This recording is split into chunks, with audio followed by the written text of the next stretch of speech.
আজকের একটা গুরুত্বপূর্ণ দিন। গতকালকে বাংলাদেশ জাতীয় সংসদের ত্রয়োদশ জাতীয় সংসদের তফসিল ঘোষণা করা হয়েছে।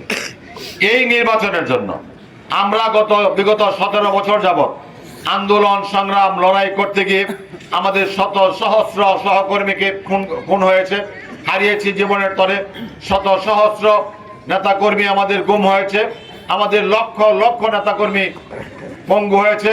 আমাদের বিগত সময়ে 17 বছরে 6 লক্ষ মামলায় 60 লক্ষ আসামি হয়েছিল, আর অজ্ঞাতনামা ছিল প্রায় 6 কোটি মানুষকে পুলিশ এবং সন্ত্রাসী বাহিনী দাবিয়ে বেরিয়েছে 17 বছর।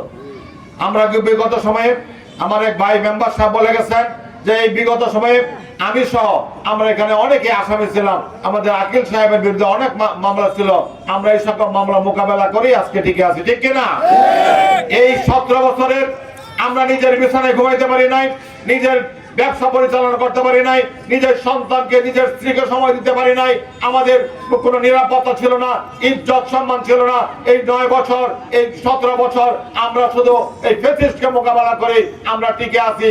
কিন্তু একটা কথা আজকে জোর দিয়ে বলতে পারি, এই ফ্যাসিস্ট সরকার বিগত 17 বছরকে বিএনপিকে ধ্বংস করার জন্য, নিধন করার জন্য চেষ্টা করেছে, কিন্তু তাদের চেষ্টা সম্পূর্ণভাবে ব্যর্থ হয়েছে।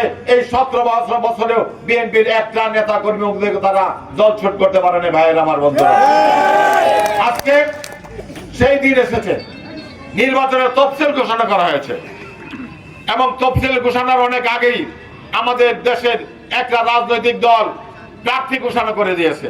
প্রার্থী ঘোষণা করে তারা আন্দোলন করে, পিআরের আন্দোলন করে, তারা গণভোটের আন্দোলন করে, কিন্তু এখন আর আবার তারা সেই কথাটা বলতে পারে না। তাদের আন্দোলন, তাদের দাবি মুখ থুবড়ে পড়েছে, কেউ এটাকে সমর্থন করে নাই। আর পিআরের কথাও বলে না, গণভোটের কথাও বলে না। তারা বলছিল গণভোট নাকি মানে আদায় করে নেবে, আগে গণভোট হবে পরে ইলেকশন যাবে না। এখন আল্লাহর রহমতে ব্যক্তিটি গতকাল তফসিল হলে পরে তারা অভিনন্দন জানিয়েছে, আর কোনো বিরোধ নাই। তবে তারা কিন্তু ভিতরে ভিতরে কাজ করতেছে। আমরা যেরকম মিছিল মিটিং করি আর বেশিরভাগ নীরব থাকি, শুনি খালি মানুষের কথা বলি না, এইভাবে থাকলে কিন্তু আমাদের ভোট আমাদের বেশি, মিছিল তারা কম করতেছে। তারা ভিতরে ভিতরে কাজ করে, তারা অন্য মেসেজ দেয়। এটা কিন্তু ডিসেম্বর মাস, স্বাধীনতা সংগ্রামের বিজয়ের মাস আমাদের 16ই ডিসেম্বর। কেউ কেউ বলে থাকেন যে আমরা নৌকা দেখেছি, লাঙ্গল দেখেছি, ধানের শীষ দেখেছি, এইবার আরেকটা মার্কা তারা দেখতে চায়। বন্ধুরা আমার, ভাইয়েরা আমার, গত পরশু দিন আমাদের দলের ভারপ্রাপ্ত চেয়ারম্যান তারেক রহমান স্যার সুস্পষ্ট ভাবে বলে দিয়েছেন আমরা 1971 সনে তাদেরকেও দেখেছি, দেখি নাই? 1971 সনে দাঁড়িপাল্লার কি ভূমিকা ছিল এটা আমরা দেখি নাই? নতুন করে দেখার কিছু আছে নাকি? তাদের কি চরিত্র পাল্টাইছে? তারা কি বাংলাদেশের স্বাধীনতা বিশ্বাস করে? তাহলে তাদেরকে আবার নতুন করে কি দেখার আছে? যারা দেশের স্বাধীনতাকে বিশ্বাস করে না, তারা নাকি, তারা বলতে শুনছি, তারা নাকি বলে যে গোলাম আজমের বাংলাদেশ, নিজামের বাংলাদেশ। তাহলে জিয়াউর রহমানের কি? জিয়াউর রহমান জীবনের বাজি রেখে বাংলাদেশের স্বাধীনতা ঘোষণা করেছিলেন। তখন ছিলেন তিনি পাকিস্তানের একজন সিম্পল মেজর। উনি জীবন বাজি রেখে স্বাধীনতা ঘোষণা করেছিলেন, নিজে রণাঙ্গনে যুদ্ধ করে দেশ স্বাধীন করেছিলেন। তাকেও স্বীকৃতি দেওয়া হয় না। এই 30 লক্ষ শহীদের রক্তের বিনিময়ে 2 লক্ষ মা বোনদেরকে যারা সেই পাক বাহিনীর হাতে তুলে দিয়েছিল ইজ্জত হরণ করার জন্য, এবং এটাকেও স্বীকৃতি দেয় না, এই মুক্তিযুদ্ধকে স্বীকৃতি দেয় না। তারা বলে নিজামের বাংলাদেশ, এটা নাকি গোলাম আজমের বাংলাদেশ। বিশ্বাস করে?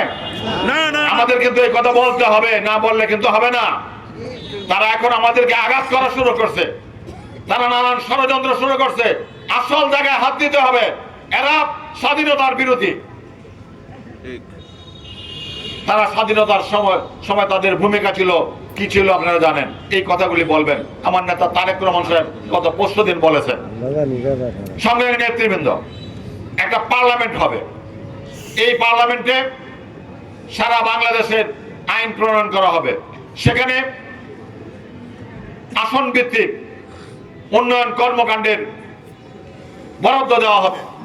এই বরাদ্দ আমাদের আনতে হবে। আমার বিশ্বাস এই বাংলাদেশে আগামী দিনে বিএনপি সরকার গঠন করবে। আপনারা কি আমার সাথে একমত? আমরা সবাই জানি যে বিএনপি সরকার গঠন করবে, এটাই দেশের অভিমত, মানুষ এটা মনে করে। আমরা কি ক্ষমতার সাথে থাকবো না বিরুদ্ধে থাকবো? আমার একটা কথা মনে পড়ে, অন্য জায়গায় কইছি, আজকে আপনারা বলি।